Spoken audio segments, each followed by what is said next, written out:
Bom dia, tá sem som. Bom dia, tá sem som. Valeu, Breno, de novo. Bom dia, Elaine. Valeu, bom dia. Eu tava só falando bom dia, turma. E aí, galera, bom dia a todos. Bom dia, Elaine, Larissa, Igor, Breno, Rodrigo, Tainá. Vocês estão bem, pessoal? Sim, não, Eu mais ou menos. ainda tô Oi? lamentando a orfanança da Mafalda, né? Sim, foi. Tu viu do Quino, né? Pois é. Legal tu ter lembrado isso. Então, bom historiador mesmo, né? Como você diz. Show.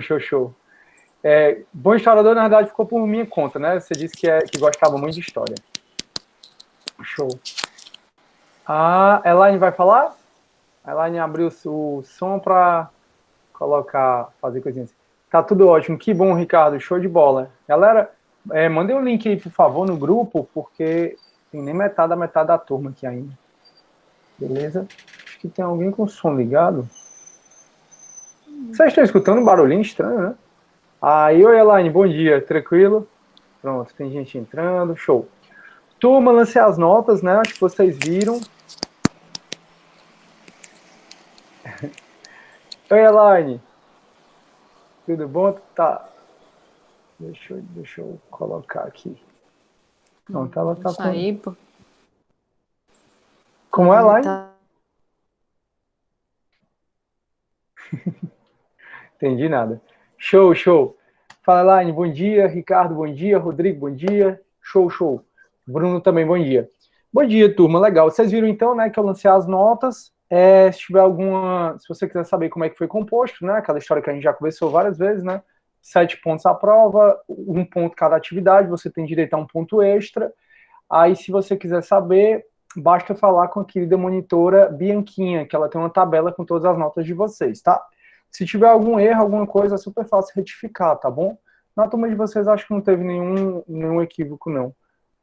Então, qualquer coisa vocês me falam. Aliás, ela me fala. Fala, Clara, bom dia. Tranquilo? Show de bola. Então é isso, turma. Vamos começar a nossa linha? Alguém quer conversar sobre alguma coisa, sobre algum acontecimento? Vocês estão tudo aí com sono. Ei. Bom dia, Maria Câmara. Oh, que legal, Maria Câmara. Bom dia. Maria Câmara, tu é novata? Eu não lembro de ter visto o teu nome. Assim, é porque não aparece todo mundo para mim, né? Então eu nem sei o nome, para ser bem sincero. Acho que é a primeira vez que eu estou vendo, tu interagindo. Seja bem-vinda se for, se não, foi mal. Professor, bom Bianca. dia. Oi, Lídia, bom dia. Onde é que está a nota final? Porque eu só consegui achar a nota da prova. A nota final foi lançada no Unifor Online. Aí, se tu quiser como foi composto, tá. Se tu quiser saber como foi composta a nota, é só falar com a Bianca, que ela tem a tabela. Ok, obrigada. Nada. Show. É Não, com a professor Maria Bianca que Clara. tá os resultados dos trabalhos, né, professor? Exatamente. Que tá Ah, aí tá bom. tudo até a nota final. Então, se você tá com dúvida, poxa, não sei como é que foi composta a minha nota, é só falar com a Bianquinha. Ok. Show. Aí é porque no Lá meio da. tem no AVA também as notas dispostas dos trabalhos eles são lá no AVA, na fotinha do perfil seu, você clica lá e tem notas, aí explica tudo, o trabalho, quanto foi, ele soma, ele diz a porcentagem, contribuição por curso, tudo direitinho.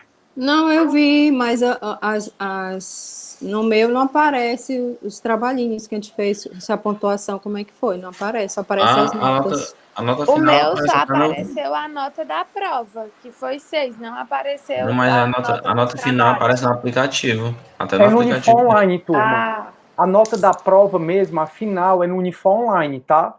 Você vai na nossa disciplina no Unifor Online, clica lá e clica em notas. Aí você vai conseguir ver a sua nota final. Dá Eu pra ver vi a pelo minha nota aplicativo. final. Dá pra ver no Pronto. aplicativo também. Pronto, dá para ver no aplicativo também. Se alguém tiver alguma dúvida, a Bianquinha pode ajudar vocês a acessar, mas lá no Unifor Online é bem fácil, não tem muito erro, não. Beleza? Vai falar, Ricardo? Não. Aí não, é a Maria Clara. A Maria Clara interage demais, que bom. Teve até questão na prova, né, Maria Clara? Porque no meu Unifor deixou assim e eu não consegui mudar. Fala, Francisca Marcolino, bom dia. Bianca, gente, vou responder todos vocês depois da aula. Deixa de ser agoniado. Menina, é uma ansiedade. É engraçado que eu lancei as notas, né? Aí do noite CD, a nota, a segunda chamada, ia ser acrescida, tipo assim, 15 minutos depois. Aí eu avisei ao Felipe, né, que é o monitor Felipe, eu avisei que quem fez a segunda chamada pode ficar tranquilo que a nota ainda vai ser acrescida, né? De vocês já tá tudo ok, e deles também. Aí, pessoal, assim que eu lancei, eu acho que não deu 2 minutos, a menina, professor, pelo amor de Deus, estou em desespero, não sei o que, não sei o que. Eu digo, gente, calma, uma retificação da nota é super simples, fiquem tranquilos. É, o povo agoniado, né? Pois é, Bianca, esse é o trabalho do monitor. Bem-vindos à monitoria. Vocês um dia serão monitores, então tratem a Bianquinha como vocês gostariam de ser tratados. Pois é, aí essa menina que me mandou essa mensagem, né, dizendo que está desesperada, que o mundo está se acabando por causa de uma nota, eu disse, oi, bom dia, tudo bem? Acho que o monitor falou, a nota de quem faz a segunda chamada, quem fez, vai ser acrescida depois. Fique tranquila, retificar, a nota é muito simples. Pronto, é porque é simples mesmo, ninguém precisa estar morrendo.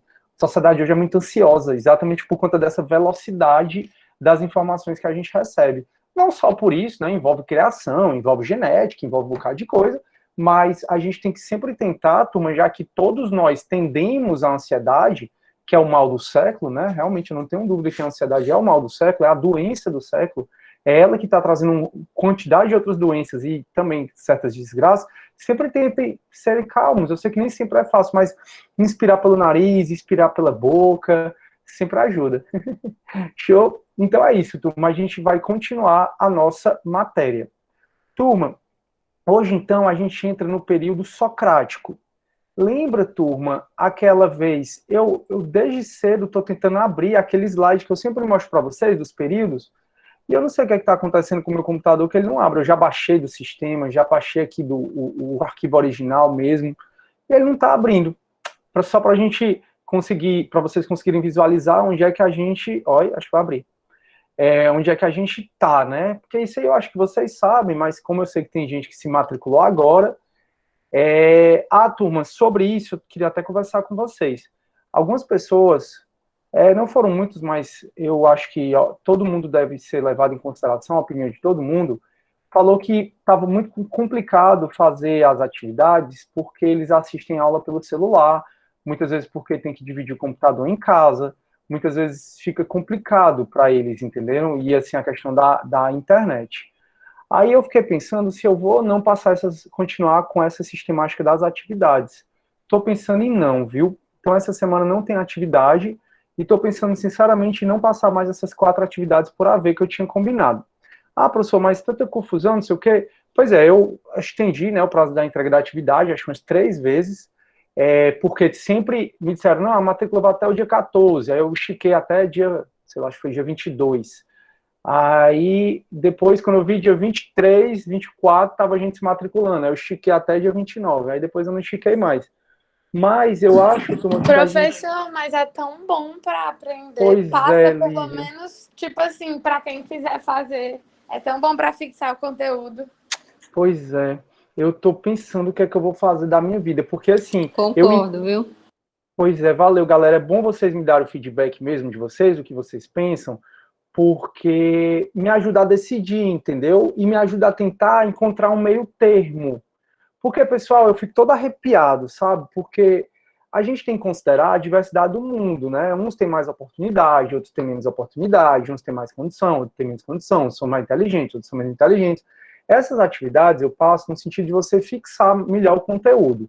Por que que eu faço isso? Porque o que que acontece? Eu acho que, principalmente essa aula online, ela muitas vezes dispersa, né? Eu sou aluno também, né? Eu estou me formando em administração lá na UES, eu acho que eu já falei para vocês. Estou fazendo meu TCC, acabei ontem, graças a Deus, que eu sou muito agoniado, né? Assim, em relação a fazer logo tudo, porque se eu deixar as coisas para trás, eu faço tanta coisa que eu não dou conta. Então, eu sempre estou me antecipando aos meus problemas. Eu sei que eu tenho que entregar no final do semestre, mas ontem mesmo eu já sentei, já terminei, conversei com o meu orientador e tudo. Mas, o que é que acontece? Eu estou falando tudo isso só porque nós temos muita diversidade. E essa aula online, eu enquanto aluno, né, eu às vezes me disperso, entendeu? Eu sei que como professor eu tenho que estar todo o tempo concentrado aqui, tentando chamar vocês, fazendo esse início da aula que eu sempre faço, que é a nossa conversa, mas ao mesmo tempo a gente tem que levar em consideração a dificuldade, né? Tem gente que está no interior do interior, que não tem internet ainda e tal. E aí essas atividades é uma forma de você estudar o que foi dado em sala de aula, na grande maioria das vezes, né? Ou então tem um conteúdo extra que você não vai ter na faculdade, que é a história lá da live que eu passei para vocês, até passei um podcast sobre a Lei Geral de Proteção de Dados. Então, me ajuda muito a pensar como eu vou continuar. Talvez, ao invés de 4... poderia, com licença, poderia, em vez de colocar como continuação da nota, colocar só como ponto extra, entendeu? Pode ser. Quem fizer todas as atividades ganhava um ponto extra na prova. Pode ser. É uma boa ideia também, porque aí ponto extra não prejudica ninguém, né, Lívia? Com licença. Claro, Sim, Maria. exatamente. Eu acho Maria importante Clara. atividades, porque realmente para mim me ajudou muito a fixar a matéria. Aí eu podia fazer como a Lívia disse, não ser uma continuação da prova, mas um ponto extra. São boas questões. Pronto, ainda bem que vocês estão me dando... a Larissa está dizendo assim, professor, quem não tem computador pode mandar por foto? Pode, Larissa, eu disse que a pessoa pode mandar por foto, pode mandar escrito, pode mandar da forma como quiser. O que me relataram é a dificuldade, parece, de anexar. Eu não sei se tem essa dificuldade de anexar no celular, pelo celular, porque, sendo bem sincero, eu nunca fiz, eu uso o AVA, né, desde que o mundo é mundo, a UES já usa o AVA há muito tempo, então eu uso o AVA enquanto aluno, mas eu nunca postei nada pelo celular, deu para entender? Então, eu realmente não sei como é se anexar no celular. Pois é. Professor, Oi, Rogério. licença. Mas então, assim, se está tendo essa dificuldade na sua, está tendo em todas. Porque, por exemplo, na de metodologia, ela passou 3 trabalhos para a gente fazer, né, ou à mão no computador e anexar. O de ciências políticas, a prova dele é toda você faz por fora, você não faz no sistema. E depois você anexa. Então, está tendo a dificuldade em todas as disciplinas, não só na Rogério, sua. mas eu não posso falar de todas as disciplinas, eu só posso falar da minha. Até porque eu não sei se essas pessoas estão matriculadas nas outras disciplinas. Nas então. outras, não é verdade. Eu não Tem posso isso falar também, das outras, né? infelizmente. Mas essa obrigado. ideia que as meninas deram é bom também, de eu também fazer gosto. uma coisa extra. Nem que seja facultativo, entendeu? É um ponto extra, então diminuir, né? Tipo, se são 4, aí faz cada um valendo 0,25. Poderia fazer duas atividades só com um prazo maior também, com o mesmo tipo, a prova valendo 7 ou 8, 9, sei lá, alguma coisa assim. Poderia estender também esse prazo e fazer, ao invés de 4 atividades, poderia fazer 2. Pronto, Eu acho que colocar um bônus pequeno realmente seria, assim, se fosse 0,25 por atividade, fosse de bônus, em vez de ser na final mesmo, aí seria uma coisa que não prejudica ninguém, mas eu não posso comentar muito, não. Pronto, não, tranquilo, eu vou pensar, turma, o fato é, essa semana vocês já iriam descansar, né, eu acho até que na terça eu falei que nessa semana não tinha atividade, não sei se eu falei, se eu não falei, tô falando agora, essa semana já não teria atividade, na minha semana de segunda e quarta eu já não passei a atividade, e aí o que é que acontece? Eu digo para vocês na terça que vem, tá bom, o que é que eu resolvi? A Sara tá dizendo um e-mail, Sara, não dá certo história de e-mail, porque por vários fatores, primeiro são muitos alunos, segundo, os alunos não têm nenhum hábito. Se vocês perceberem na atividade de vocês não colocam nem o nome e a matrícula de vocês e muito menos a turma. Então, as atividades geralmente são só jogadas. E aí é uma confusão. Você imagina por e-mail aí como é que vai ser. Aí vem um e-mail do Chiquinho dos Anzóis @gmail.com e eu digo, meu Deus, Fora os quem e-mails, é os e-mails dos alunos que estão orientando, né, também. São orientandos? Você é orientador de Os alguns monitores. alunos? Não. Dos monitores? Não. E-mail dos orientando. Você não é orientador dos alunos da monografia? Sim, sou. Aí não manda e-mail também. Sim, mas eu tenho 5 de Mono 1 e 5 de Mono 2, comparar com 55. Então, aí juntar com os e-mails da turma. Imagina. Ricardo, é muito bom quando você bota trabalhar mais pro outro, né? Quem decide aí sou eu, cara. Não aceito essa, não. Pode desistir dessa. Pois é, skindosanzóis@gmail.com não vai rolar, não. Não, por e-mail não rola. É muito desorganizado por e-mail e o aluno não tem organização ainda para poder trabalhar com deixar pelo AVA. É melhor deixar pelo AVA. Pronto, por isso, mas essa parte eu já resolvi, porque vocês não vão mais anexar nada. Se vocês verem, eu mudei o formato das atividades, vocês vão exatamente porque... hoje mesmo o Felipe, né, monitor do Noite CD, dizendo, professor, mandaram essa atividade aqui, que quem mandou, né, do dia 22 ao dia 29, tem que mandar, hoje mesmo aconteceu isso. Quem mandou do dia 22 ao dia 29, teve que mandar para o monitor, né? Aí o Felipe agoniado aqui, porque recebeu um e-mail e não sabia de quem era, e devolveu e a pessoa não dizia. Hoje mesmo. Ela disse, olha, esse aqui não sei de quem é. E aí, como é que faz? Aí eu vou ficar louco, com mais de 200 alunos que eu tenho só na Unifor, né? E é muito bom, né? Botar trabalho para os outros, vocês são muito engraçados. Mas sobre isso eu já resolvi. Porque professor, vocês não vão desculpa. mais anexar arquivos. Vocês vão escrever no próprio sistema. Então aí fica mais fácil de olhar, de corrigir, de analisar. Pode Pois falar, é, Rogério. professor, mas assim, se a pessoa tiver um mês para resolver essas atividades e a internet dela não dá para ela ver a aula também, não dá para ela fazer nada, porque um mês para a pessoa fazer umas atividades e a internet não dá. Eu estava no interior também e lá vivia travando no meio da aula, mas eu consegui fazer todas as atividades. Beleza, eu vou pensar melhor, mas vamos lá que a gente tem que considerar todos os contextos, né? E aí não pode presumir coisas contra a pessoa, ou muito menos contra os alunos. Mas não tem problema não, também eu vou pensar, vocês já me deram muita coisa para pensar, na terça-feira eu digo o que é que eu decidi. Rogério, tu quer falar antes da gente começar a nossa aula? Não, era só outro comentário que você até falou aí, que as meninas estavam reclamando, não era por conta de anexar, porque quando você coloca a opção de eu fazer direto no sistema, não precisa anexar, então eu respondo no próprio celular, né? Não já Pronto. ajudava para eles, não? Eu acho que já ajuda, só não sei se eles conseguem fazer isso no próprio celular, mas eu vou ver todas essas questões, e é bom saber que a maioria, pelo menos, quer continuar as atividades, porque aí eu já me ajudo a decidir. Beleza, vamos começar a nossa aula, já foi discussão demais, eu sei que a gente tem que discutir e tal, mas também já chega. E no meu interior, sempre a internet foi de boa. Eu também, eu sempre tô de casa em casa, né, vocês verem que eu nunca tô no mesmo, aliás, que eu geralmente não tô no mesmo ambiente, e minha internet é de boa, em todo canto que eu vou. Vamos para frente. Turma, vamos lá. O que é que a gente vai fazer hoje, tá bom? Hoje a gente vai falar de um cara super doido. Um cara super chato, na verdade. E esse cara é o Sócrates, né? Ele é um divisor de águas. Sócrates, ele foi o cara mais chato da face da Terra, eu acho. Por quê? Porque sabe aquela fase do menino... Desculpe. Sabe aquela fase do menino que tem 4 anos e fica perguntando por quê, por quê, por quê, por quê? Talvez você já tenha filho, talvez se você não tenha filho, você tem irmão, e aí o filho fica, por quê? Mas por que isso? Mas por que isso? Por que aquilo? Pronto, aquela é a fase socrática. Sócrates, ele foi descrito por Platão, e a gente não conhece Sócrates nada que ele escreveu, porque Sócrates não escreveu nada. Ele foi um cara, turma, que acreditava que a tradição oral era muito mais importante do que a tradição escrita. Então era contrário até aos valores deles escrever. Daí porque a gente só conhece Sócrates por 4 fontes, a principal delas é Platão, que foi discípulo de Sócrates.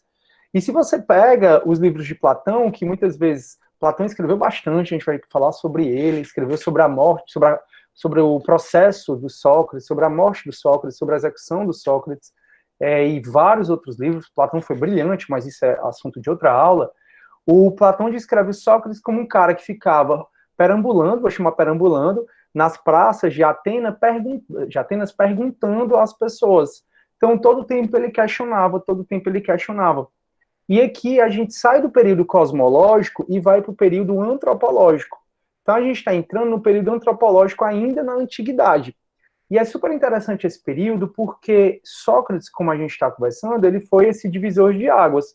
A filosofia é dividida em antes de Sócrates, durante Sócrates e depois de Sócrates.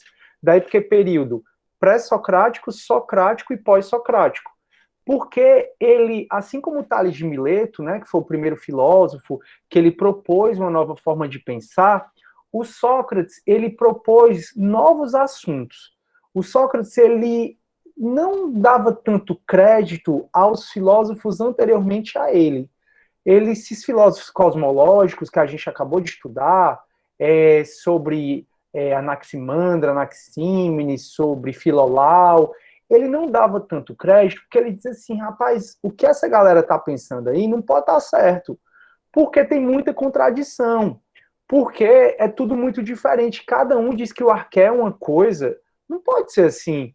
E aí o Sócrates disse assim, e também, além de ser muito contraditório o que eles dizem, que para um arqué é o ar, outro é a água, outro é o fogo, outro são os números, Sócrates diz, qual é a importância da gente estar discutindo o surgimento do universo, o que é que compõe o universo, para onde vai o universo? Na visão de Sócrates, nada disso era importante. Por isso que ele mudou o conteúdo.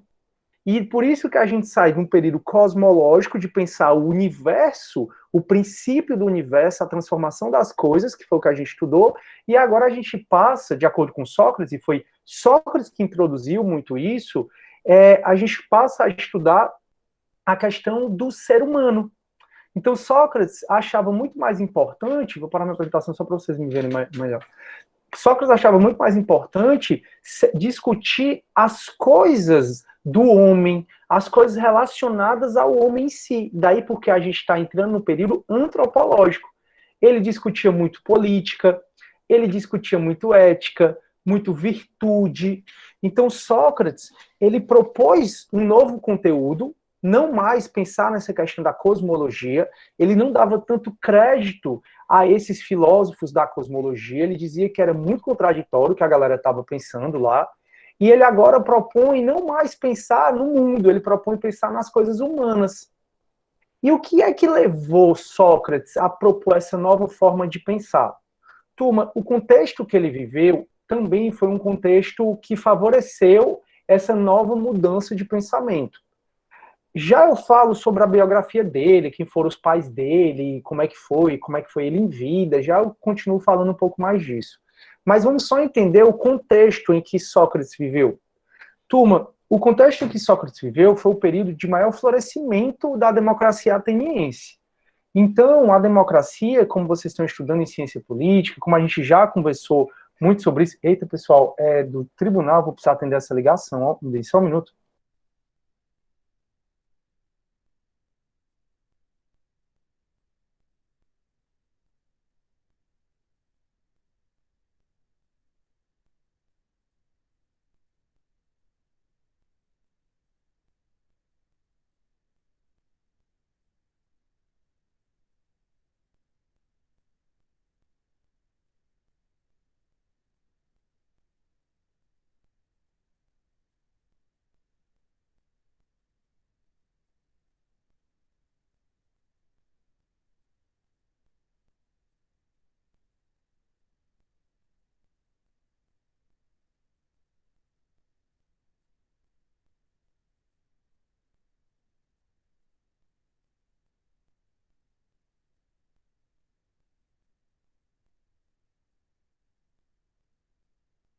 Oi, pessoal, me dei mais 2 minutinhos, é porque ontem eu estava de plantão no tribunal e saiu uma coisa meia-noite e tal, eu tenho que olhar aqui se é urgente, porque se for urgente eu vou ter que cumprir, aí eu tenho que... Peraí, rapidinho.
Pronto, turma, foi mal aí, desculpe.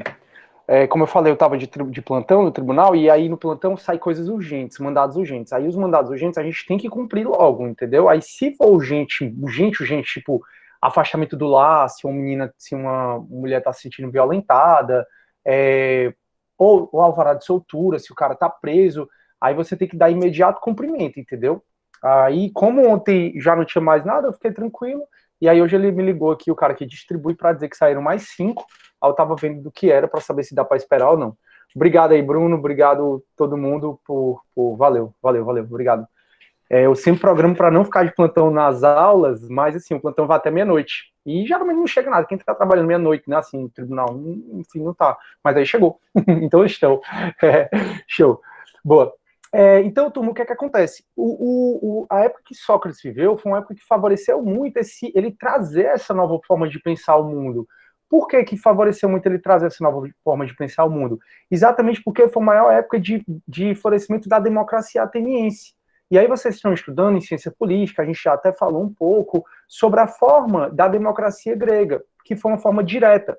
Os cidadãos iam para a ágora, iam para a praça pública e discutiam, e falavam, e opinavam, e tentavam intervir nos rumos da Grécia. Eles tentavam intervir de uma maneira que para eles era melhor, no rumo da Grécia. E isso, turma, floresceu muito na época de Sócrates. Então, na época de Sócrates, ganhou-se muita importância a discussão política. E aí, até aqui surge, e até um pouco antes mesmo de Sócrates, um novo conceito de cidadão.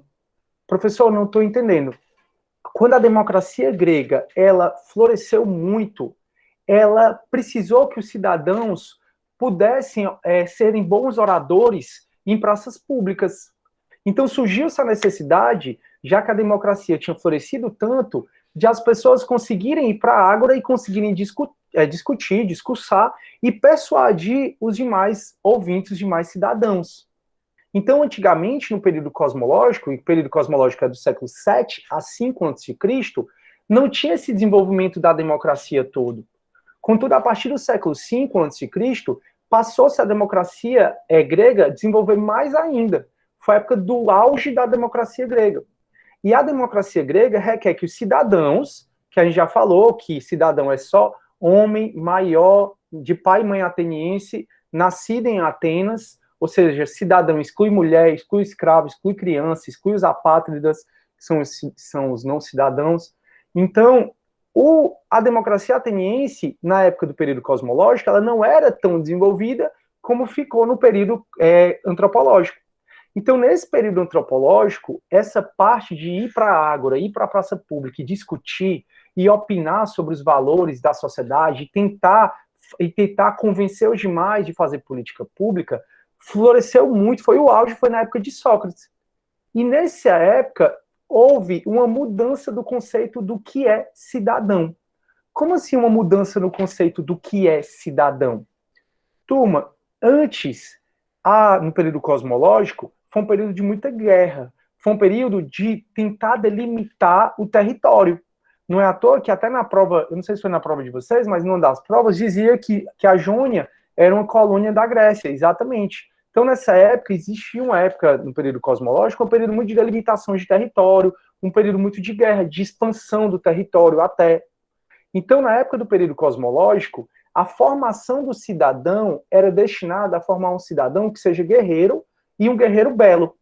Daí, quando você vê, por exemplo, o filme 300 de Esparta, aparece só aqueles caras fortão, bonitão, não sei o quê, que são guerreiros. Então, na época do período cosmológico, a formação do cidadão, o cidadão era formado para ser um guerreiro, para poder guerrear, para poder evitar as invasões no território grego, para poder expandir ainda mais o território grego. Contudo, no período cosmológico, aliás, no período antropológico, que é o de Sócrates, ou seja, 2 séculos depois, a Grécia ela já estava mais delimitada territorialmente. E os cidadãos já estavam interferindo um pouco mais na democracia, bem mais na democracia. Então, passaram-se a formar não mais o cidadão guerreiro e belo. No período antropológico, que é esse período socrático, passou-se a formar muito mais um cidadão com um arete, com virtude cívica. E qual seria esse arete, essa virtude cívica do cidadão? Seria exatamente formar o cidadão bom orador. Então, se vocês verem no livro, turma, eu estou falando, tudo isso que a gente está conversando, tá? É a partir da página 42 do livro da Marilena Chauí, coloquei aí no chat, tá bom? Então, tudo que a gente está conversando é a partir da página 42 do livro da Marilena Chauí, para vocês lerem caso queiram, né? Eu recomendo. E aí, o que a gente está conversando é sobre o arete. Arete é uma palavra grega que significa virtude cívica. Virtude cívica. Peraí. Arete é uma palavra que significa virtude cívica. E qual era a virtude do cidadão no período cosmológico? A virtude do cidadão no período cosmológico era ser um bom guerreiro. não é à toa que Sócrates foi um guerreiro. Sócrates ele foi filho de uma parteira que influenciou bastante o método dele, o método socrático, ou maiêutica socrática. A gente vai ver que maiêutica socrática significa dar à luz. Então, para ele, a mãe dele dava à luz a crianças, né, já que ela era parteira, e ele iria dar à luz a novas ideias. Mas isso a gente conversa depois.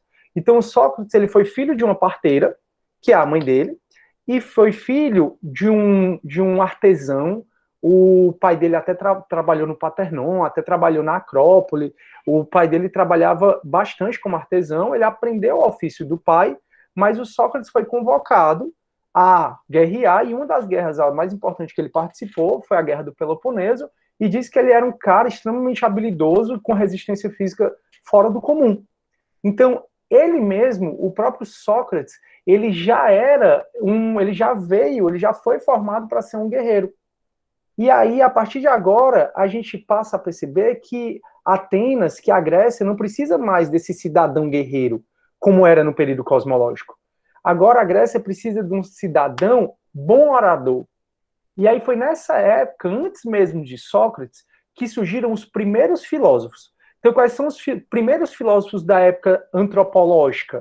O primeiro filósofo da época antropológica ou socrática não foi Sócrates, foram chamados sofistas.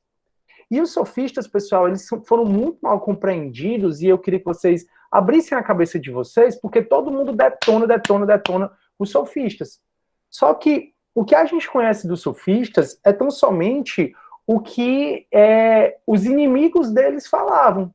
Por exemplo, Xenofontes não gostava dos sofistas, Platão não gostava dos sofistas, Sócrates odiava os sofistas.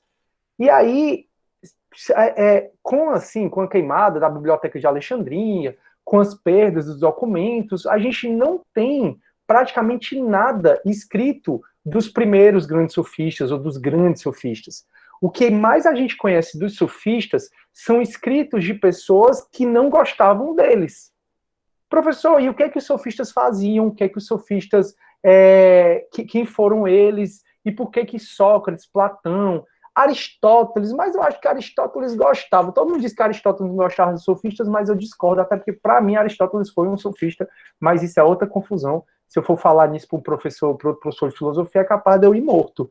Mas não vou falar, então. Então, turma, o que foram esses sofistas? O que eu estou conversando com vocês é a transição entre o período cosmológico e o período antropológico. No período cosmológico, que se pensava sobre o mundo e que se tinha um cidadão guerreiro, no período antropológico, o que se observa é um desenvolvimento maior ainda da democracia ateniense. E com esse desenvolvimento da democracia ateniense, foi necessário mudar o estilo de cidadão que a Grécia precisava. A Grécia não precisava mais de um cidadão guerreiro, precisava de um cidadão bom orador.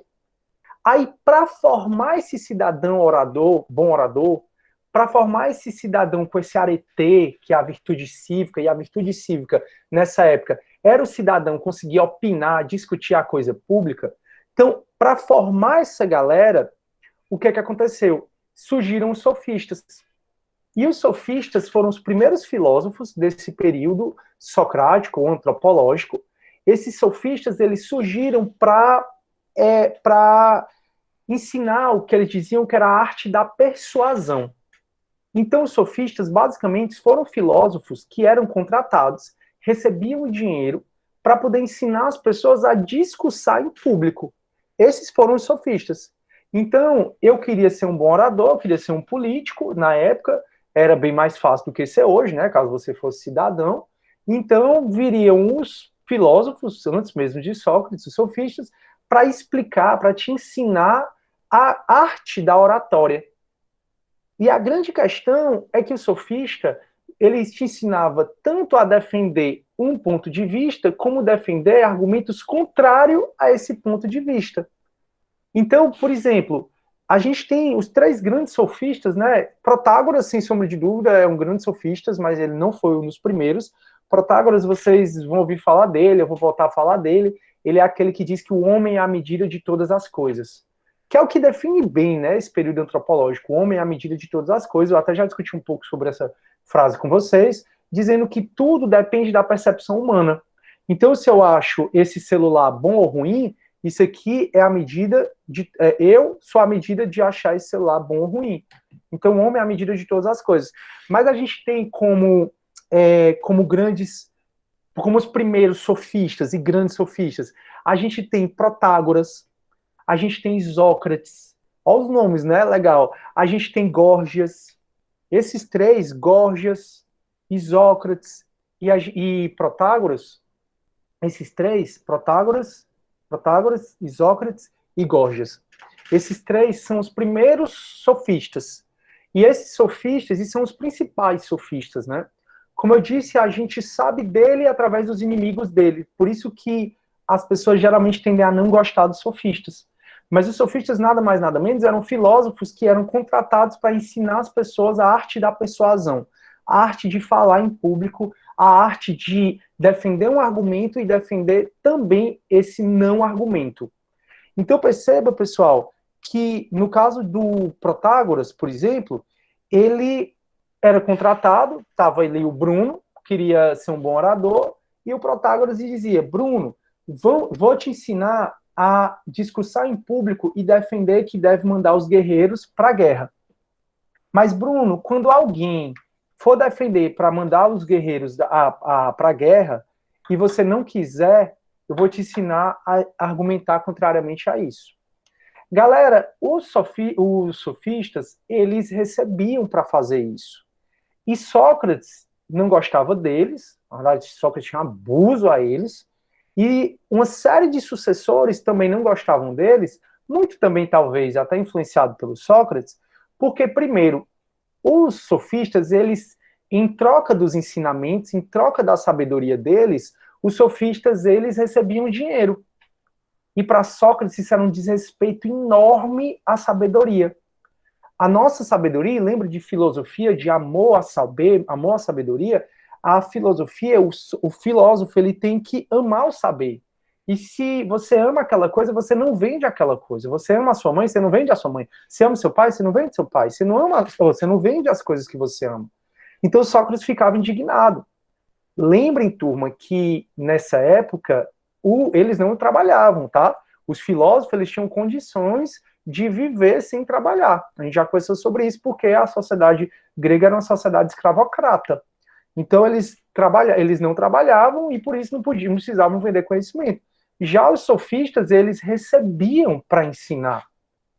E também Sócrates dizia que eles não tinham nenhum respeito pelo conhecimento, primeiro porque eles vendiam, e segundo porque eles não tratavam o conhecimento com seriedade, porque para Sócrates a verdade é absoluta. A gente vai conversar que Sócrates, ele percebeu que as pessoas tinham mais uma opinião sobre as coisas e não um conceito. E para Sócrates a verdade é só uma. Não tem esse negócio de múltiplas verdades. E os sofistas, turmas, eles entendiam que a verdade era relativa. Hoje mesmo a gente entende que a verdade é relativa. A própria filosofia entende que a verdade é relativa. A gente está aqui e pode estar acontecendo vários fenômenos ao meu redor que nem eu nem vocês estão percebendo por conta das nossas limitações humanas, né? A gente já conversou até sobre isso também. Mas o fato é que o Sócrates, ele odiava muito os sofistas porque diziam que os sofistas tinham zero respeito à sabedoria. E um filósofo, como o próprio nome já diz, filosofia, deve amar o saber. E se você ama o saber, você não vende, 2, você acha que o saber é só que a verdade absoluta não dá para a sua verdade ser uma verdade relativa. E aí, galera, se você pensar bem, eu aqui estou no papel de sofista. Eu não estou aqui de graça, eu estou recebendo da Unifor para estar aqui, e eu estou ensinando vocês eu não, né, mas assim, a Faculdade de Direito como um todo vai ensinar vocês a defender múltiplos argumentos. E por conta disso, nós somos alvos, nós devemos ser odiados, porque eu ensino vocês, por exemplo, quando você for ver a disciplina de Direito de Família, você vai ser ensinado a pedir pensão alimentícia e a defender num caso de pensão alimentícia. Quando você for para a parte criminal, você vai ser ensinado a acusar alguém e a defender um acusado. Então, o mesmo advogado que acusa alguém por um crime de injúria é o mesmo advogado que defende outra pessoa pelo mesmo crime de injúria. Então, assim, a bem da verdade, os sofistas eles foram super mal compreendidos, para ser bem sincero, Protágoras, Isócrates, Górgios, eles foram super mal compreendidos, para ser bem sincero, e a gente sabe muito sobre os sofistas por conta dos inimigos dele, né? Principalmente por conta dos inimigos dele. Então, galera, se eu ouvir falar da Bianca através de uma inimiga dela, então, vem, a Bianca não tem inimiga, a Bianca é incrível. Mas imagina que uma inimiga da Bianca vem falar da Bianca para mim, eu nem conheço a Bianca, eu já vou pegar logo um abuso da Bianca. Se seu melhor amigo chega para você falando de um terceiro, você já pega abuso do terceiro, você nem conheceu o terceiro. Então é muito de como os sofistas foram conhecidos e é muito de como a gente hoje, até hoje, mal compreende essa figura, né, dos sofistas. Mas é importante que vocês saibam todo esse contexto que a gente está conversando. Que o arete mudou, que a virtude cívica mudou, que não era mais o cidadão guerreiro, que agora se quer um cidadão bom orador. E para ensinar esse cidadão, esse arete, essa virtude cívica, essa história de ser um bom orador, surgem os sofistas, que surgiram até mesmo antes de Sócrates, e esses sofistas surgiram para ensinar a arte da persuasão mediante pagamento. Se você pensar bem, Aristóteles ele foi contratado para ensinar Alexandre o Grande, o imperador da Macedônia, que veio a se tornar imperador da Macedônia. Então, será que Aristóteles, que os livros contam, que odiava os sofistas, será que ele realmente odiou os sofistas? Eu não sei, eu me questiono muito sobre isso, e eu tento ver o lado dos sofistas de uma maneira muito tranquila. Para mim não tem nada demais você ensinar uma pessoa a defender um argumento e também a negar esse mesmo argumento. Mas Sócrates não. Sócrates dizia, esses caras não têm o menor respeito pelo saber. Primeiro eles vendem o saber. Tá bom, galera, como é que a gente sabe se o Sócrates não era pobre e precisava do dinheiro do ensino dele para comer? E outra coisa, qual o problema? Ele está trabalhando. Qual o problema ele receber? Muito embora esse conceito de trabalho, vocês devem estar estudando em sociologia, não sei, é bem mais para frente, né? Bem mais na idade moderna do que aqui. Mas o fato, turma, é que Sócrates odiava os sofistas, primeiro porque eles vendiam conhecimento, segundo porque eles não tinham respeito a esse conhecimento, já que na visão de Sócrates a verdade era só uma, a verdade absoluta, e os sofistas traziam a verdade como algo relativo. Deixa eu explicar, deixa eu ver o que é que vocês estão falando. Show. Exatamente, o Sócrates, Bruno, ele dava luz aos pensamentos da época maiêutica socrática, a gente vai conversar sobre essa técnica. A Bianca, os seguintes alunos levaram falta, tal. Bruno, Sócrates defendia que o conhecimento deveria ser gratuito. Sim, até porque nessa época eles não trabalhavam. Turma, eu já falei para vocês, eu vou repetir. Esse negócio de que o trabalho dignifica um homem foi mais Idade Média, tá? Foi mais Igreja Católica que colocou que o trabalho dignifica um homem. Por isso que a gente acha, se eu disser, não sei quem é desempregado, a gente acha logo que o cara é vagabundo, né? Que o cara é incompetente. Mas isso é muito mais da Idade Média para cá. Antes, o trabalho denegria o homem. Antes, se você trabalhava, era porque você era escravo. Antes, você trabalhava, era porque você era escravo. Aí, a Larissa, Sócrates nos dias de hoje seria contra os professores. Exatamente, Larissa, esse é o ponto. Mas, assim, a gente sempre tem que lembrar que Sócrates viveu antes da Idade Média, né? Então, ele viveu numa época em que não se trabalhava. Que era muito bom, né? Você podia ficar lá, os escravos que trabalhavam, você tinha a opção de não trabalhar. Depois foi que mudou esse conceito. E aí, por isso que hoje os professores e todo mundo que trabalha deve receber, né? Trabalho voluntário é quase que extinção. Perdão, professor, eu tive um imprevisto. Bom dia, tudo bem, Hernando? Sem problema, amigo. Seja bem-vindo. Bianca, kkkk. O Bruno, não gosto da Bianca, só da Manu e do outro monitor. Bruno, nossa, prof, nunca tinha pensado nisso em relação ao Aristóteles. Com certeza, pagaram para ele ensinar Alexandre. Eu também acho, entendeu? O cara, o pai do Alexandre o Grande, né? Alexandre ainda é criança, contrata o melhor filósofo da época, chama o melhor filósofo da época, que foi Aristóteles. Aristóteles, para mim, Aristóteles foi um dos grandes gênios que já passou por esse mundo. Vocês vão ver, galera, ele era filósofo, ele era cientista, o cara era tudo.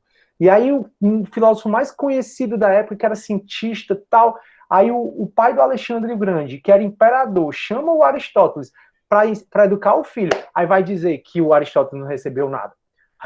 Quem é que acredita nisso? Eu não acredito nisso, não. Daí porque os livros colocam que Aristóteles, que Sócrates, Platão, Aristóteles e um sem número de outros filósofos não gostavam dos sofistas, tanto é que a gente não, muitas vezes a gente não enxerga nem os sofistas como filósofos, né? Assim, a gente pensa, filósofos são uns, sofistas são outros. E não, os sofistas foram sim filósofos, só que foram filósofos odiados, porque vendiam conhecimento e porque em tese não tinham esse respeito todo pelo conhecimento. O Bruno diz que a culpa é das igrejas, a Bianca, Bruno me substituiu, tá triste ela. O Bruno, meu sonho era bater um papo com Aristóteles, Platão, Carlinhos, Karl Marx, Carlinhos Marx. A Lívia, meu professor de física dizia que Aristóteles atrasou, a gente foi, caramba, pois Lívia, será, hein? Ele deve ter.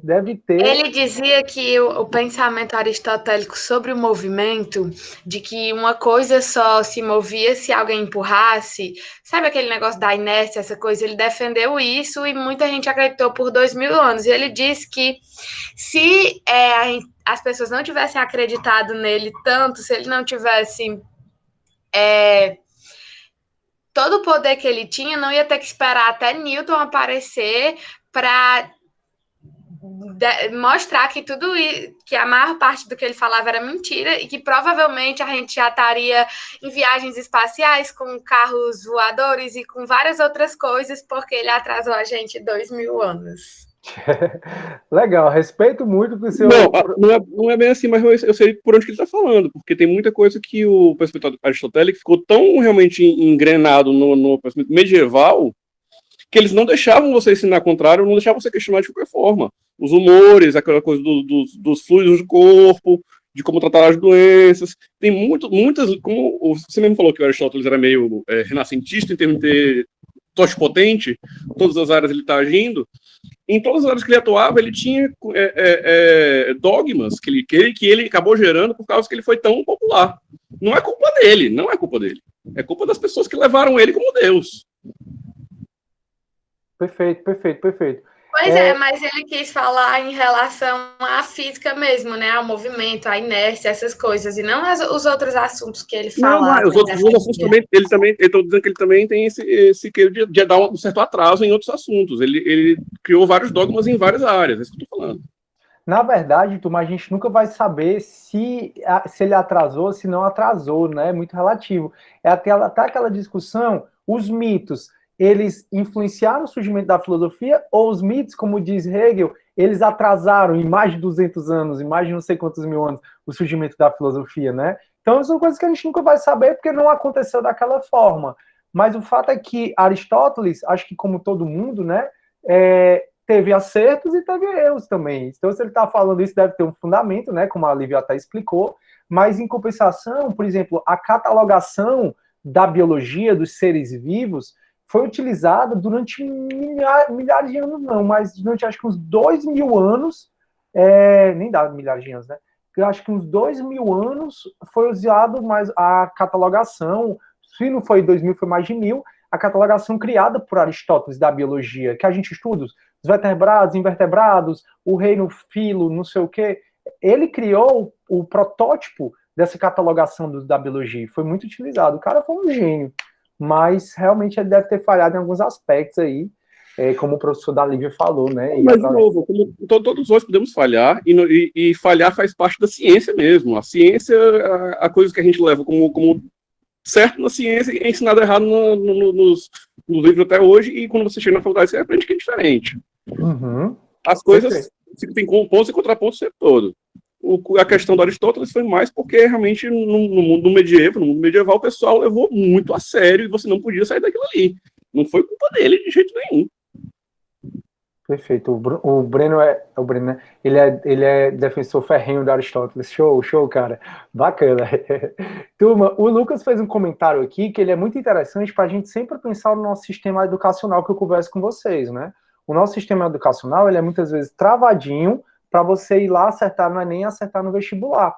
E ele está comentando aqui, ó, que os colégios dividem os sofistas dos filósofos e nem falam direito por quê. Ou seja, é como se os sofistas fossem uma categoria e os filósofos fossem outros, quando, na verdade, os sofistas foram filósofos também. Mas por que os colégios fazem isso? Muito provavelmente porque é o que o Enem quer ouvir de vocês. E aí não dá nem a oportunidade de vocês terem um pensamento crítico, de separar os sofistas dos filósofos, ou de incluir os sofistas na categoria de filósofos. entendeu? Então, assim, talvez até para não confundir você, já que os sofistas eram filósofos odiados, o colégio passa para vocês que os sofistas são uma coisa e os filósofos outros. E, na verdade, não. E talvez vocês nunca tenham tido essa percepção que a gente só conhece os sofistas por conta dos inimigos dos sofistas que escreveram sobre eles. E são fragmentos. Então, não tem nenhum texto de um grande sofista para a gente saber mesmo o que é que eles pensaram, o que é que eles fizeram. Tudo que a gente sabe são os inimigos que encontraram, né? Então, eu acho que a gente sabe a coisa boa. Por isso que os sofistas é uma categoria de filósofos muito mal compreendida, no meu ponto de vista. E aí, essa história mesmo, como acho que a Lívia falou, que se o Sócrates estivesse vivo, ele era contra os professores. Tudo bem que o contexto que o Sócrates viveu é outro. Hoje, o contexto é mais capitalista, a gente só trabalha para receber, né?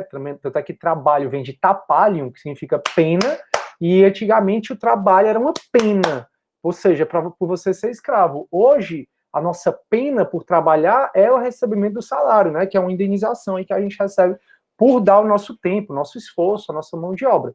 Mas Sócrates viveu num contexto diferente, então ele era contra essa história de trabalhar. Essa história de trabalhar, ela veio depois de Sócrates. Trabalhar, porque era bom, veio depois de Sócrates, principalmente com a igreja, com a Idade Média. Então, Lucas, é muito bom o teu comentário para a gente refletir como realmente falta, como eu acredito muitas vezes que falta senso crítico, né?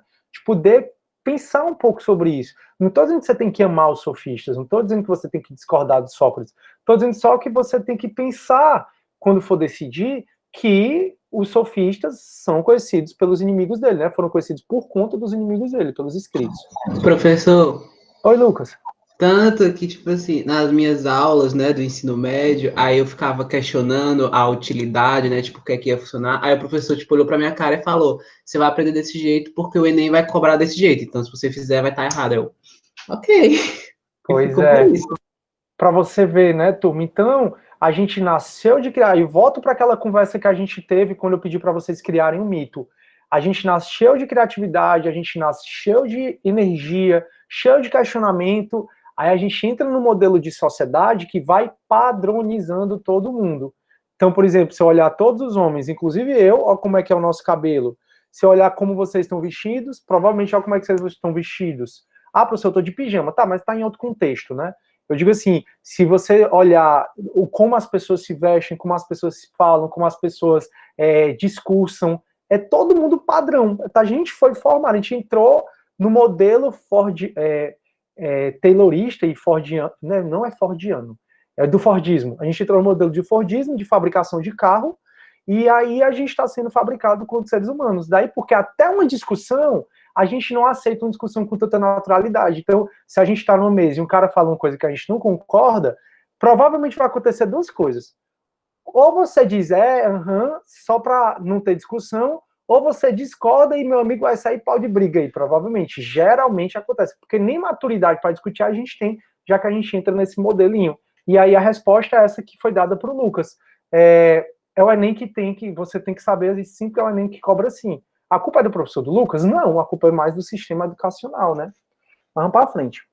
Aí o Bruno está dizendo assim, na escola a gente aprende a meio que desprezar os sofistas, não acredita em pessoas de exatas, kkkk, discorda do professor de física. Show, Bruno, realmente, não só na escola, como dependendo do professor, você é ensinado a desprezar os sofistas, mas uma das frases mais incríveis é de um sofista, que foi Protágoras, né? O homem é a medida de todas as coisas, é incrível. Onde você vê, hoje em dia, essa frase é colocada. O homem é a medida de todas as coisas. Toda a percepção do homem depende de você, né? Toda a percepção do homem depende da gente. E aí, pronto.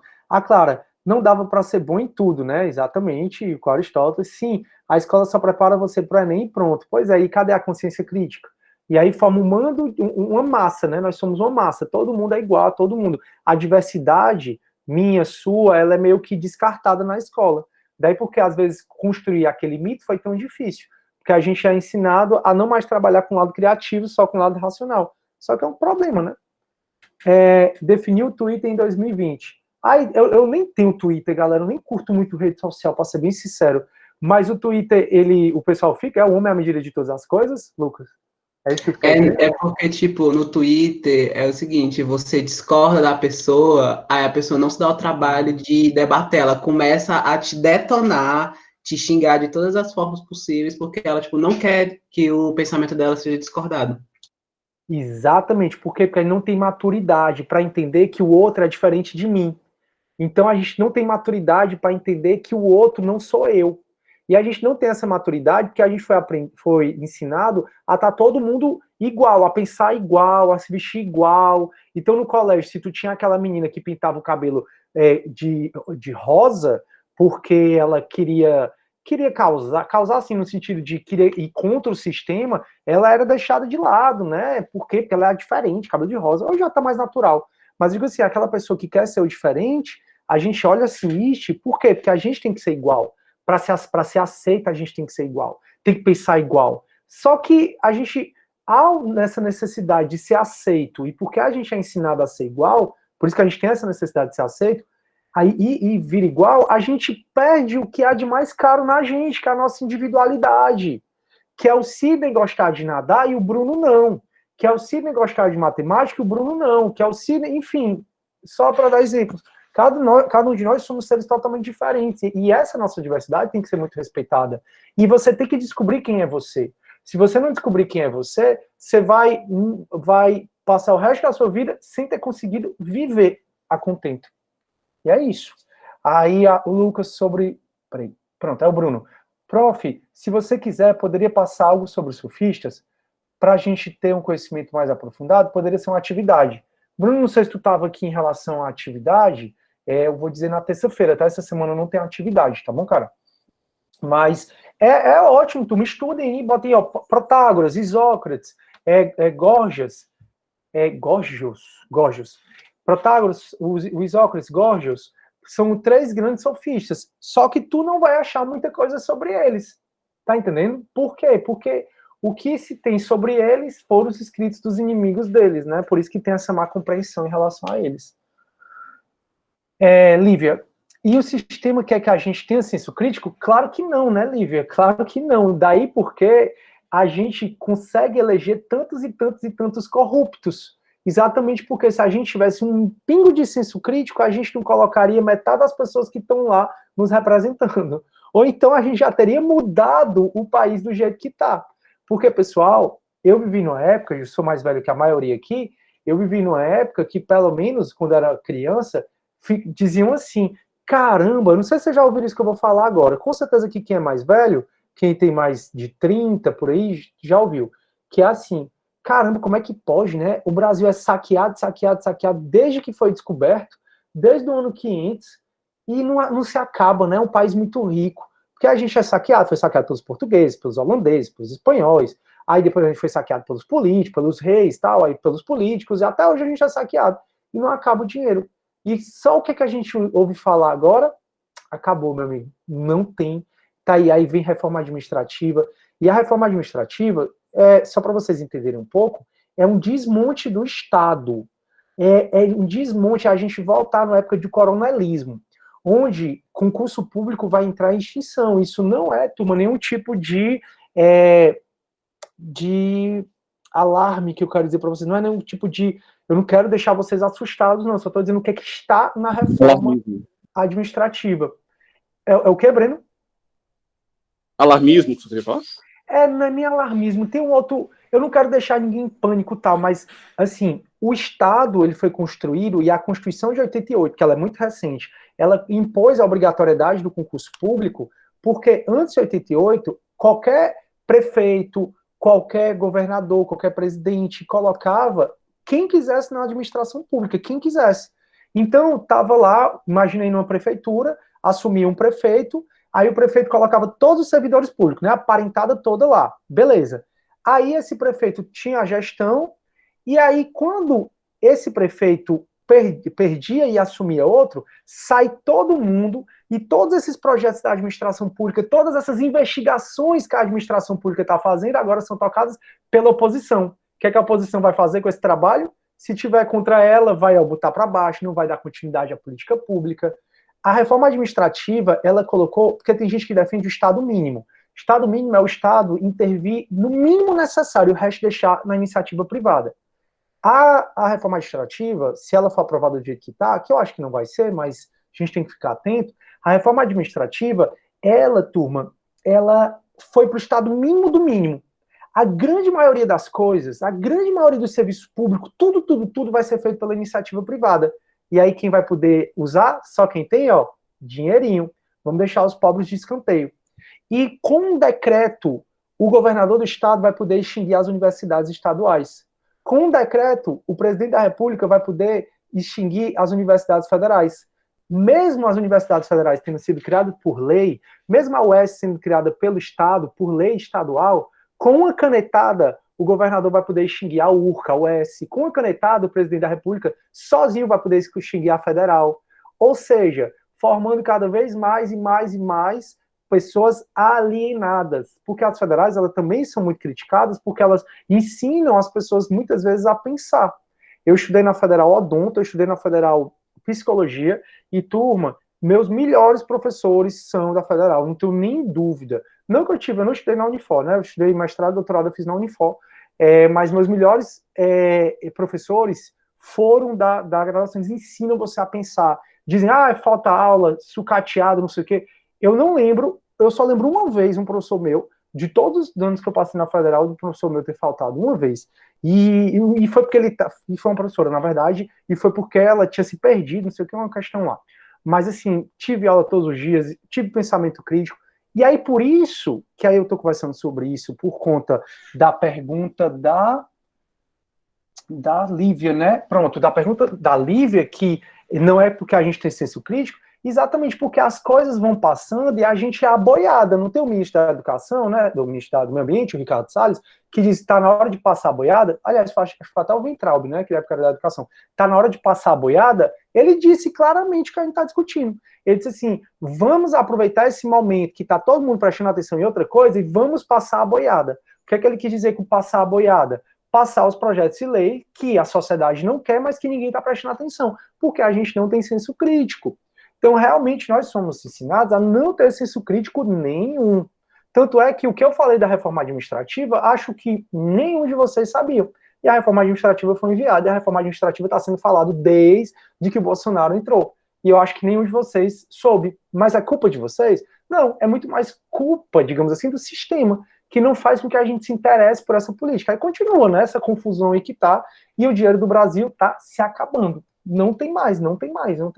É tanta roubalheira que não tem mais. Antigamente dizia, né, saqueia, o dinheiro não se acaba. Pronto, chegou o ano que se acabou. Professor, aí, pode falar, Lucas. Eu também faço, até fiquei surpreso que eu também faço administração na UES, e lá, a primeira cadeira em administração que você vê é metodologia do trabalho científico. Aí o professor, ele sentou e falou, gente, antes de tudo a gente vai conversar sobre verdade. Aí foi uma noia de 3 meses, e no final ele falou pra gente, vocês têm que entender que vocês são administradores, vocês vão estar em uma posição de controle de uma empresa, então vocês precisam ter a noção de senso crítico, de não aceitar tudo aquilo que vem, porque como a gente vinha do ensino médio, a maioria da gente, a gente só aceitava o que o professor falava, tanto que teve uma vez que ele falou um monte de coisa errada, aí no final da aula ele falou, eu não falei nada certo, mas vocês estão tão acostumados a aceitar tudo que falam para vocês, que vocês não discordaram de mim. Aí eu fiquei pensativo, então, tipo, eu achei incrível essa aula dele. Exatamente. Quem foi o professor? Foi o professor Thiago. Tu lembra o sobrenome dele? Eu lembro não, Thiago. Eita, não lembro não, só sei que ele é substituto, mas ele dá um monte de cadeira. Muito incrível ele. Show, valeu, Lucas. Pois é, cara, e aí, isso é ensinar a pensar. Eu uma vez na aula cheguei assim, galera, se eu disser para vocês que o nome filosofia foi cunhado por Pitágoras, o que é que vocês iam fazer? Vocês iam acreditar, porque vocês são ensinados, nós somos ensinados a aceitar tudo que o professor diz. Realmente foi Pitágoras, eu brinquei, né? E realmente foi Pitágoras que cunhou essa palavra filosofia, mas a gente precisa ter muito senso crítico nas coisas. E é o que vocês devem ter, principalmente porque vocês abraçaram a faculdade de Direito, né? Então, é por isso que... Oi? O senhor fez isso na minha turma, eu me lembro. Foi, né, Bianquinha? Que legal, eu sempre faço essa brincadeira, né? Exatamente para vocês perceberem que pode ser que o professor não fale verdades, entendeu? Como tá aí, a gente conversando sobre os sofistas, a gente não sabe se o professor falou verdade ou não, mas muitas vezes o professor, que até agora, né, até a universidade, fala focado no Enem, focado no vestibular. E aí esse senso é pra gente não pensar. Só que o mais difícil é pensar, tá bom, se não for vestibular vai ser o quê? Aí é que tá o problema, né? Porque também não adianta só criticar, a gente tem que ter um pingo de solução para aquela questão, né? Aí, vamos lá, fiquei curioso, a Lívia, não. Aí o Bruno, o sistema quer que a gente seja controlado e não perceba isso. Eu sempre lembro daquele diálogo das marionetes. Eu vejo as cordas. Pronto, perfeito, Bruno. E se vocês querem um livro, turma, que eu acho que vocês não podem deixar de ler, lógico que ele não vai ser abordado diretamente na faculdade de Direito, mas é um clássico mesmo, se chama 1984. 1984 é exatamente um livro que nada mais atual do que 1984. Ele é um livro que vai falar de uma sociedade controlada, controlada do jeito. Aí tem o Ministério da Verdade, que só fala mentira. Tem o Ministério do Amor, que só prega ódio e guerra. E a sociedade é toda controlada, é uma sociedade de vigilância. Nada mais atual do que esse livro. E esse livro foi escrito por um indiano há não sei quanto tempo atrás. É incrível o livro. Tem um livro que fala dos sofistas. Valeu, Maria Clara. Esses livros que falam dos sofistas, turma, a gente tem que ter muito cuidado também, né? Assim, tem que ler, porque sempre ler é bom e tal, mas tem que ver a fundamentação desse livro. Onde é que ele... Qual foi a fonte que ele utilizou para escrever sobre os sofistas, né? Porque se foi Platão, se foi Xenofontes, com certeza não vai ser coisa boa, se a fonte do livro foi esse. Ah, professor, licença, realmente o livro, o nome dele é Gorgias, eu li uma vez e foi escrito por Platão. Pois é, porque se for Platão escreveu o livro adoidado aí. Mas se for escrito por Platão, você só vai ouvir coisa ruim. Até porque Platão, discípulo de Sócrates, naturalmente tendia a não gostar de sofistas, né? Aí o Bruno, quero saber dos 89 mil, né? Numa política que foi eleito, né? Políticos que foram eleitos pregando, né, a questão da não corrupção, estão aí cheio de coisas, comprando imóvel à vista, com dinheiro vivo, recebendo cheque que não explica por quê. E essas coisas, eu não estou dizendo que eles cometeram corrupção, mas eu estou dizendo que eles, enquanto políticos, deveriam dar uma explicação. E essa história dos cheques, tá rodando até música de carnaval, e ninguém sabe a origem desse cheque, e ninguém sabe por que o Queiroz estava escondido, e pronto. Você, nós somos tudo mano de trouxa, tudo assim, e somos aboiados, estamos sendo levados. É assim que acontece. Aí a Maria Clara, acho que são diálogos. Platão escreveu muito em forma de diálogos, tá? Até turma, tem uma teoria que diz que Sócrates não existiu, que Sócrates foi inventado por Platão, porque a maioria dos livros, grande parte dos livros de Platão, é um diálogo de Sócrates com as demais galeras. Aí, senso crítico derruba o sistema, derruba mesmo. Aí o Bruno tá botando a laranja. O Lucas, e o sonho de passar no concurso público, por que choras, Lucas? Pois é, turma, concurso público, se essa reforma passar do jeito que tá, entra em extinção mesmo. E tem uma lenda dizendo que não vai atingir os servidores sim, atuais. Eu, que estou há mais de 10 anos na administração pública, me atinge sim. Mas enfim, né? E vai voltar a ser assim, vai voltar a ser qualquer administrador pode colocar quem quiser para fazer as funções do Estado, do governo. Vai voltar a ser assim. De maneira que provavelmente não vai haver uma continuidade. Não vai haver uma continuidade na política, né, da administração pública. Está um prefeito investigando um mau fato, ele perdeu as eleições, entra outro, entra a oposição, pega toda essa investigação, pega todas as políticas públicas e joga no lixo. E chama, e aí a administração pública não evolui nunca. Porque a grande parte da estabilidade do servidor público é ele poder ter peito para não fazer a vontade de políticos quando essa vontade de políticos vão para o lado ilícito. Então, às vezes, se eu recebo uma ordem de um juiz para fazer algo que a lei diz que não é para fazer daquela forma, citação por hora certa. Isso aí vocês vão estudar mais na frente. Eu que tenho que perceber se a pessoa está se escondendo ou não para fazer essa citação por hora certa, só para vocês entenderem. Aí só o que sai, determino que o oficial faça a citação por hora certa. Não faço, por mais que o juiz esteja mandando lá, o servidor público, ele não pode fazer o que está contrário à lei. Acima do juiz, acima do chefe do servidor público, tem a lei. Então chega um prefeito para um servidor e diz, tu vai passar essa verba para cá, o servidor diz, não passo. E esse prefeito não pode demitir esse servidor. Só que a estabilidade do serviço público está sendo como se fosse para o servidor não trabalhar. Tem servidor aí que não trabalha? Tem, mas também tem professor que não trabalha, também tem toda profissão tem profissão boa, tem ruim e bom. O negócio é o sistema de avaliação de como é que está sendo o trabalho desse servidor, né? E hoje em dia, turma, como tudo está automatizado, tipo, os mandados judiciais que eu recebo é todo um sistema. Então o sistema sabe que dia eu recebi o mandado, sabe que dia eu devolvi o mandado, se eu não devolvi o mandado, o sistema fica lá acusando, vai para o meu chefe, ou seja, não é essa desmoralização que principalmente as pessoas um pouco mais velhas que eu, da geração, né, que veio antes da minha, acha que elas foram acostumadas mais à iniciativa privada, porque na época não tinha essa questão de concurso público é muito novo, é de 88, como eu disse, concurso público assim, né, para entrar na administração pública, a obrigatoriedade é muito novo, então a geração antes da minha acha que não, que servidor é todo mundo de vagabundo, não sei o quê, e galera, não é bem assim, a estabilidade existe para exatamente o servidor poder dizer, não vou fazer isso aqui que está contrário à lei. Se você tirar essa estabilidade, e aí? Eu vou fazer porque senão eu perco meu emprego. E eu tenho um filho para amamentar, eu tenho um filho para criar, e aí? Como é que eu vou fazer? Tá dando para entender onde é que a gente quer chegar? A grande questão, tem serviço público aí que não presta. Beleza, vamos ver como é que os servidores estão sendo avaliados, a produtividade deles. Esse é o ponto. E uma coisa eu tenho certeza, do Tribunal de Justiça, a gente já saiu do último lugar, né, do Brasil, para o 18º. Saiu do muito ruim para o ruim. Mas isso num período de 2 anos. Ou seja, a tendência, agora na pandemia, nós somos o quarto tribunal do Brasil todo que mais produz. Ou seja, está mudando essa gestão, graças a Deus, para poder a galera trabalhar mesmo. Então, não vamos confundir as coisas. Tirar a estabilidade é tirar do servidor a possibilidade de dizer não por um ato de corrupção, por exemplo. Agora, o servidor tem estabilidade? Beleza, bora manter. Bora agora fiscalizar a produtividade? Como é que tá? Tá produzindo? Não tá? Tá enrolando? Não tá? Aí sim, aí eu concordo demais. Ei, professor. Pode falar. Sem contar que, tipo, minha mãe é professora, ela estava até falando que as pessoas esquecem que os professores de escola pública e estadual são servidores.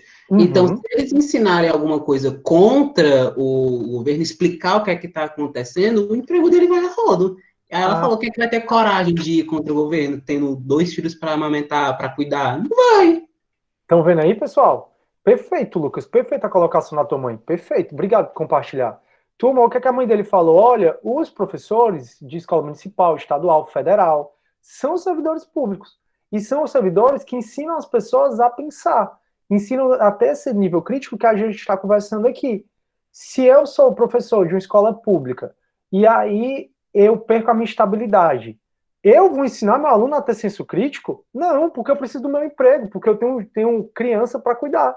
Então, ou seja, até isso, vamos vamos passando boiada. Perfeito, Lucas, perfeito mesmo.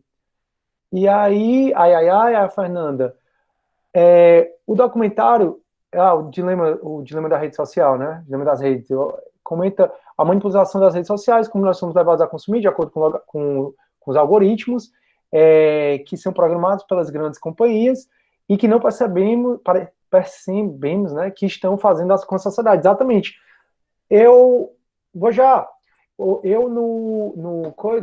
Naquele podcast que enviou para vocês, eu comentei sobre esse documentário, exatamente isso mesmo. E as pessoas, né, do documentário dizem que são as redes sociais que vão acabar com o mundo. Estou em choque, não estou querendo apavorar, mas já estou apavorando. Professor, tu és formado em tudo isso, tu tens quantos anos? 70? Mais admiração por você. Não, Raquel, eu não terminei odonto, porque odonto eu não nasci com talento, me deram uns bloquinhos de cera para poder esculpir, aí eu não gostei, na época eu estava fazendo direito também, eu preferi optar por direito. Aí estou me formando em administração, né, e psicologia, eu estou mais ou menos no 5º semestre, e aí eu vou voltar depois que eu acabar, porque não dá para fazer 2 públicas ao mesmo tempo, entendeu? Que aí seria, minha psicologia eu faço na Federal e administração na UES. Sim, vamos lá. Lívia, a gente que abuso, vamos começar uma revolta. Bora, Lívia. Eu não, tá gravado aqui. O Lucas Batista, vamos, esse governo tá bom para quem? E aumentou, né, Bruno, a aprovação do governo, foi para 40%, foi o recorde, né, já chegou a acho que já chegou a, não sei se foi 29, 23, e agora já está 40. Mas o que é? Ele utiliza a mesma tática do PT, digamos assim, né, já que a gente está falando do lado do outro, que é essa questão das rendas sociais, do auxílio, desses auxílios que estão recebendo, aí aumenta a popularidade, né, porque a grande parte do Brasil não é como a gente, nós somos minoria. A grande parte do Brasil são de pessoas pobres. Eu não levo vocês para cumprir mandado comigo, porque eu não posso, porque se acontecer alguma coisa com você, a responsabilidade é minha. Mas se você entrar numa favela, como as que eu entro, dá vontade de chorar, chorar, chorar, chorar. Porque a grande parte do Brasil não tem o que comer. Eu vou terminar essa aula. Peraí, menino. Eu vou terminar essa aula, eu vou tomar café da manhã ali. Tem gente que até agora não tem o que comer. Tá comendo caldo ralado do dia anterior. E aí, se ele recebe R$600, eles ficam tudo doido e aí aumenta a popularidade. A mesma coisa que diziam que o PT fazia e agora estão fazendo. Professor, lá no meu interior, tipo assim, a maioria das pessoas recebe R$300 por mês, tipo, é a renda das pessoas, entendeu? Que trabalham em mercantis e tudo. Receber R$600, tá todo mundo louco, financiando moto, comprando caixa de som, tudo enlouquecendo, porque nunca tinha visto tanto dinheiro assim na vida, né? E eles estão enlouquecendo, tudo apoiando o Bolsonaro, amando. A mulher que trabalhava lá em casa até se demitiu enquanto nessa quarentena, porque ela estava ganhando muito por ela e pela filha dela, e a filha dela continuou trabalhando e ela se demitiu e disse que estava amando. Passa o dia deitada na rede agora. Tá vendo? Porque foram acostumados a serem assim. Então, essa questão assistencialista, que tanto o governo atual criticava do PT, é o que eles estão fazendo e a receita que está dando certo para poder aumentar a aprovação. Essa questão assistencialista é só num período de eleição, porque esse foi quase o mesmo discurso que ele teve na época, em 2018. Ele estava na período de eleição, que ele falou tudo aquilo, foi eleito, não fez nada que ele disse que ia fazer. Turma, vou precisar acabar a aula, tá muito bom o nosso papo. Valeu, Maria Clara, isso eu não posso comentar. E é isso, sejam mais críticos, se interem mais na política, na realidade do Brasil, saibam que o que você vive é 1% da população, talvez um pouquinho mais que isso vive, porque o resto não vive isso não. Beleza, galera? Vou parar na aula aqui, porque todos temos o CD, e é isso, foi muito bom.